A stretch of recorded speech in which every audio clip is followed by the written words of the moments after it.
제가 이제 설교를 시작한 지 20년이 넘었는데 사실은 이제 설교를 하면서 제가 이 설교를 어떻게 준비해야 될지, 또 성경이 어떤 말씀을 하고 있는지를 이렇게 조금씩 깨닫기 시작한 때가 있었어요. 당시만 해도 이제 10년 넘게 계속 말씀을 전하고 있었지만 성경 전체의 맥을 잡지 못하던 때가 있었습니다. 그런데 어느 순간부터 이 말씀에 대해서, 성경에 대해서 이렇게 이런 말씀이구나 라는 것들을 이렇게 떠지기 시작했는데, 그게 이제 그 계기가 제가 이제 전에 섬기던 이제 목사님들의 설교를 들으면서, 계속 설교를 들으면서 어느 순간부터 말씀은 이렇게 전해야 되는 거구나, 성경은 이런 말씀을 하고 있구나, 그런 것들을 알게 된 것이죠. 물론 이전에 신학교를 다닐 때부터 성경 전체적으로 보면은 구약은 오실 메시아, 오실 예수 그리스도를 말씀하고 있고, 신약은 오실 메시아를 나타낸다는 것은 알고 있었지만 그것이 어떻게 연결이 되어지는지, 또 그런 말씀의 구체적인 것들이 어떻게 되는지를 잘 몰랐었을 때가 있었습니다. 그런데 그것이 성경 전체의 주제가 무엇인지, 또 그것이 어떻게 연결되어지는지를 알게 되면서 이 말씀을 준비하는 데 있어서 방향성이나 이런 것들이 조금씩 열리기 시작했는데, 그때 알게 된 성경의 전체 주제가 복음이었습니다. 복음.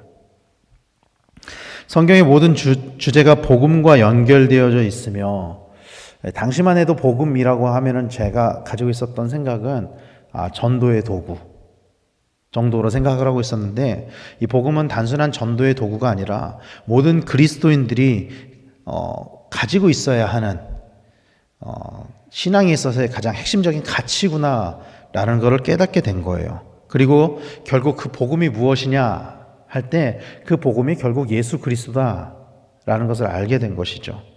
로마서 1장 2절에서 4절까지 말씀에서 바울은 이렇게 말씀하고 있습니다. 이 복음은 하나님이 선지자들을 통하여 그의 아들에 관하여 성경에 미리 약속하신 것이라.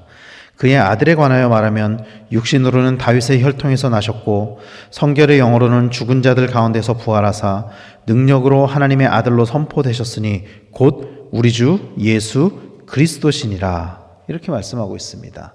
이 문장은 가운데 복음에 대해서 자세하게 설명하고 있는 내용을 빼고 주어랑 이 마지막에 이제 동사만 딱 붙여보면은 이 복음은 우리 주 예수 그리스도시니라, 딱 이렇게 요약이 되는 거예요, 이 문장 자체가.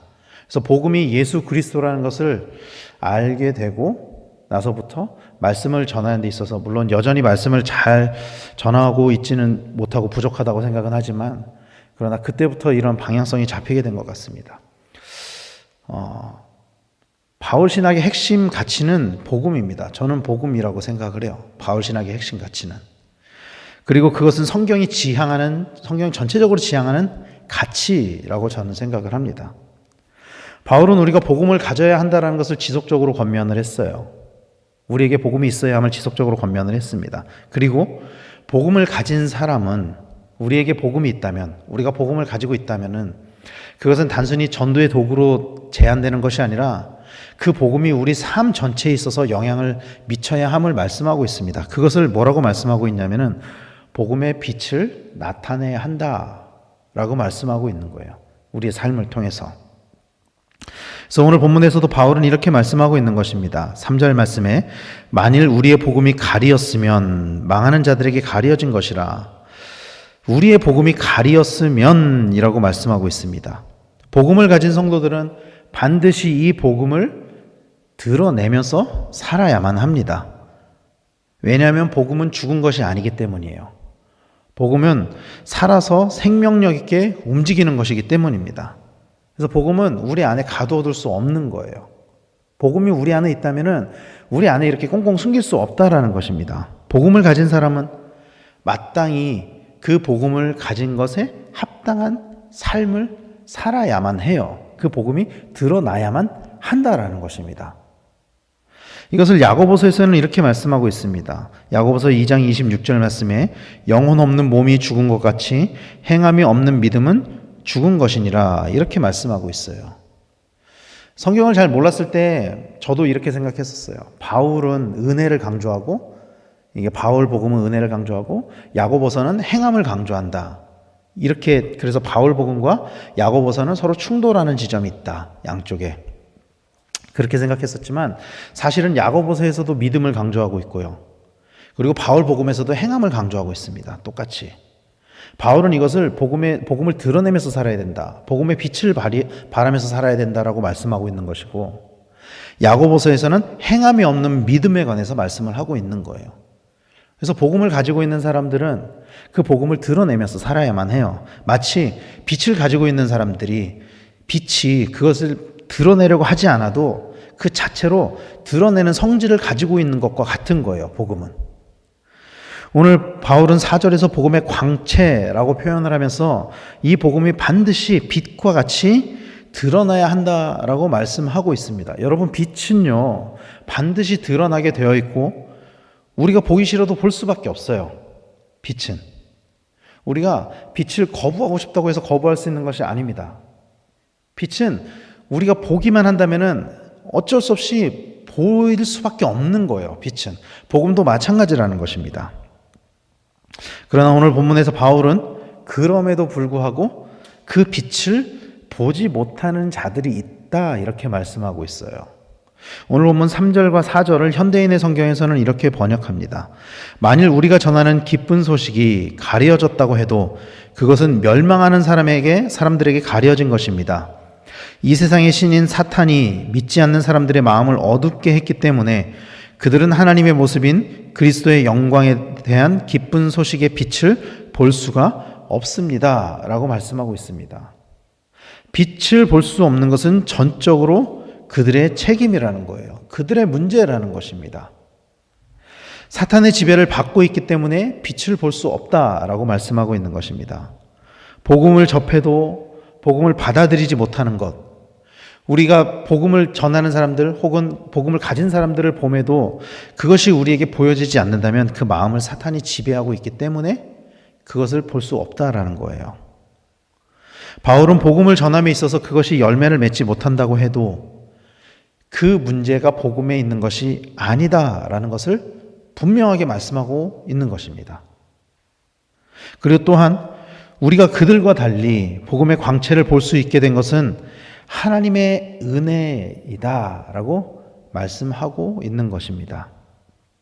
사랑하는 성도 여러분, 성경은 우리를 뭐라고 정의하고 있냐면 우리를 죽었던 자들이라고 정의하고 있어요. 여러 번 말씀드리지만 죽을 수밖에 없는 죄인이 아니라 우리는 죽었던 자들입니다.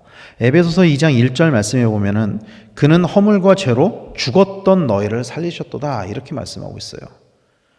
우리가 예수 그리스도를 알기 전에, 복음을 접하기 전에, 복음을 가지기 전에 우리의 상태는 죽을 수밖에 없는 것이 아니라 이미 죽었던 거예요. 이미 죽었던 거예요. 영적으로 죽었던 것이지만 복음의 빛을 우리가 눈으로 보게 되고 그 복음의 빛을 우리가 받아들였을 때, 복음이 우리 안에 들어오게 되었을 때 우리는 더 이상 죽은 것이 아니라 산 자가 되었다. 성경은 이렇게 말씀하고 있는 것입니다. 우리는 우리의 공로로 죄사함을 받을 수 없습니다. 우리는 우리 스스로 우리의 죄를 사면할 수 없어요. 우리의 죄를 사할 수 없습니다. 이것은 전적으로 하나님의 은혜라는 것을 믿으시기를 소망합니다. 오늘 바울은 그 빛을 하나님께서 우리에게 비추셨다라고 말씀하고 있습니다. 오늘 본문 6절 말씀에서 어두운 데에 빛이 빛이라 말씀하셨던 그 하나님께서 예수 그리스도의 얼굴에 있는 하나님의 영광을 아는 빛을 우리 마음에 비추셨느니라, 이렇게 말씀하고 있습니다. 우리 마음에 비추셨느니라, 이렇게 말씀하고 있어요. 이것은 전적으로 하나님의 은혜라는 것입니다. 왜냐하면 우리 또한 이 빛을 보기 전에는 그것이 가려진 사람과 똑같은 사람들이었기 때문이에요. 그 빛을 볼 수 없는 사람들이지만 하나님께서는 여전히 그 빛을 계속 우리에게 비춰주셨다라는 거예요. 계속 비춰주셨다라는 거예요. 그리고 그 빛을 우리가 마침내 보게 되었을 때 우리에게 이 은혜가 임했다 라고 말씀하고 있는 것입니다. 바울이 이렇게 말씀할 수 있는 이유는요, 바울이 이렇게 말씀할 수 있는 이유는 누구보다 자기가 그것을 먼저 경험했기 때문입니다. 사도행전 9장에 보면은 바울이 처음 예수님을 만났을 때의 말씀을 기록하고 있죠. 9장 3절 말씀은 이렇게 기록을 해요. 사울이 길을 가다가 다메섹에 가까이 이르더니 호련히 하늘로부터 빛이 그를 둘러 비추는지라, 이렇게 말씀하고 있습니다. 사도 바울이 사울이었던 그때에, 그리스도인들을 핍박하던 그때, 누구보다도 죽었던 그때에 하나님의 빛이 사울에게 비쳐서 그가 예수 그리스도를 믿게 되었다라는 것이죠. 바울이 처음 예수님을 만났을 때 그가 마주했던 그 빛은 눈이 멀 정도로 강한 빛이었어요.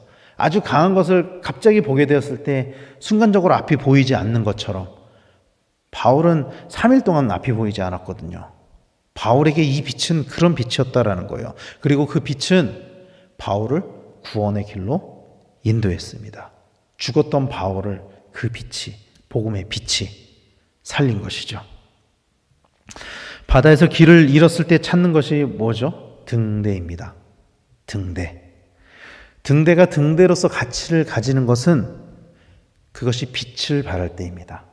등대에서 빛이 비칠 때만 등대로서의 가치가 있는 것이에요.